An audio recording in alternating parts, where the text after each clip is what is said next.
No capítulo de Gênesis 26, vemos que Isaque, o filho da promessa, enfrenta impasses, tomando decisões complicadas e lidando com problemas, justamente como seu pai Abraão. Porém, mais do que apenas ocorrer de novo o que aconteceu no passado, Isaque prova de forma prática que Deus honra o que promete. Pois as promessas de Deus continuam apesar das falhas de Isaque e das nossas também.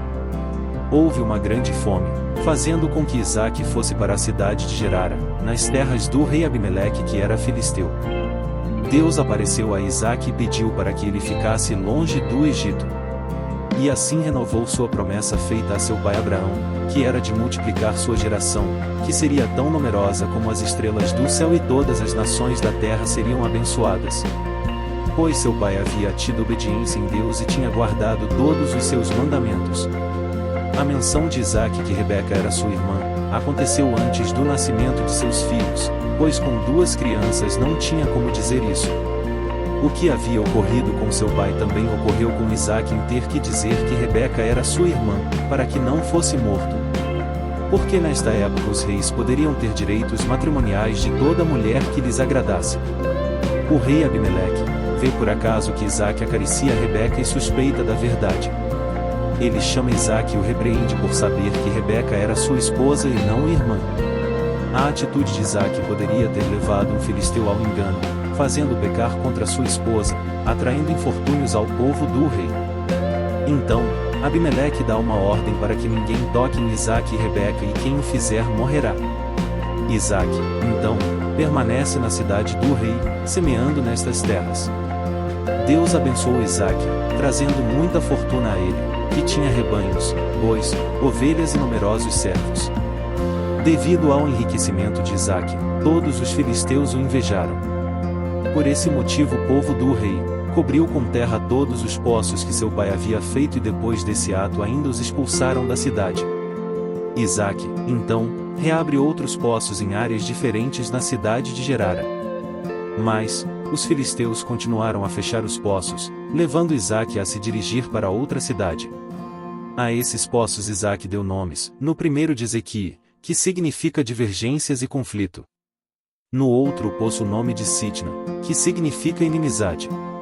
E por fim, em outro o nome de Reobote, que significa amplitude, lugares amplos. Ao invés de Isaque entrar em conflito com o povo, ele mudou de lugar, cavando outros poços. Mas, sempre eram fechados pelo povo de Gerara. Então, Isaque acaba se retirando dessa cidade e parte para Berseba, que é o lugar do Reobote, que significa a abundância e prosperidade de Deus. A terra que Deus oferece a Isaque, para que ele se enriqueça. Deus novamente aparece a Isaque e renova sua promessa, tirando os temores dele, garantindo que sempre haverá de estar com ele, porque sua presença divina será permanente. Por isso, ali Isaque constrói um altar para adorar a Deus, armando também sua tenda para ter uma vida familiar abundante e cavando poços para ali ter segurança. E tudo foi combinado com o lado divino, pela orientação de Deus, que estava sempre presente e o abençoando. O rei Abimeleque com Alzate e com seu conselheiro Ficol, que era chefe de seu exército, foram falar com Isaque, que ficou desconfiado. Pois eles o haviam odiado e o tinham expulsado do seu meio. Eles dizem a Isaque que Deus estava com ele, e convencidos totalmente disso, pedem então, que as rusgas antigas sejam esquecidas e que haja um juramento entre eles para uma aliança, um pacto para governar as relações futuras. A forma que Isaque respondeu a isso, foi dando uma grande festa. Todos comeram e beberam, e assim selaram a amizade e o perdão, trazendo a paz. O ponto crucial para essa paz, foi a descoberta de água em um poço, feita pelos seus servos. E a este poço foi dado o nome de Seba, nome que é de Berseba, que significa o poço do juramento e até hoje é chamado assim.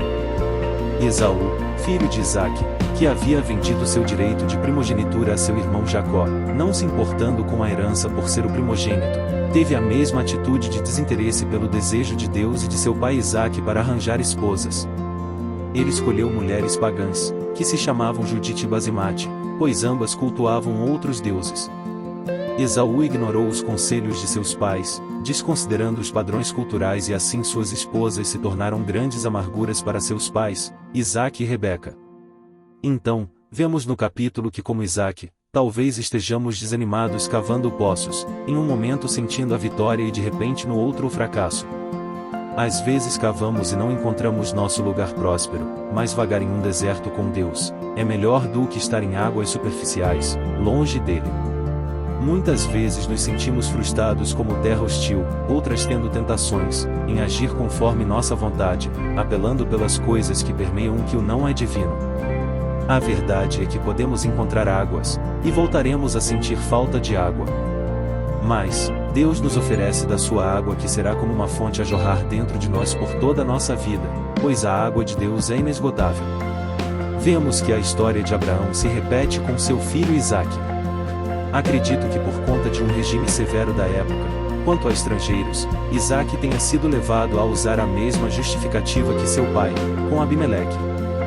Mas, graças à promessa de Deus para com sua família e através de sua obediência, as bênçãos foram renovadas. Sim, porque as bênçãos precisam ser mantidas, através de uma intimidade com Deus.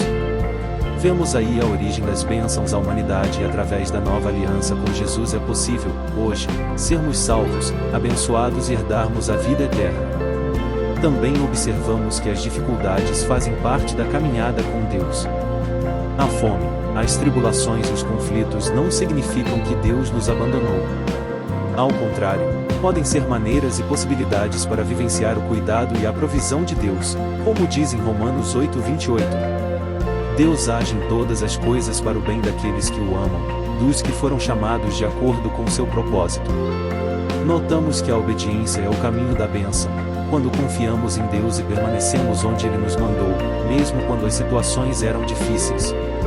Assim, os erros não cancelam os planos de Deus e a graça nos alcança, apesar das nossas limitações. Com isso sentimos o poder da paz, pois devemos confiar mais e brigar menos, evitando embates desnecessários. No tempo exato Deus abre portas. Então, devemos sempre buscar decisões que honrem a Deus e fortaleçam nossa vida espiritual. Gostou do conteúdo? Deixe seu like, compartilhe com seus amigos e inscreva-se no canal para mais mensagens inspiradoras.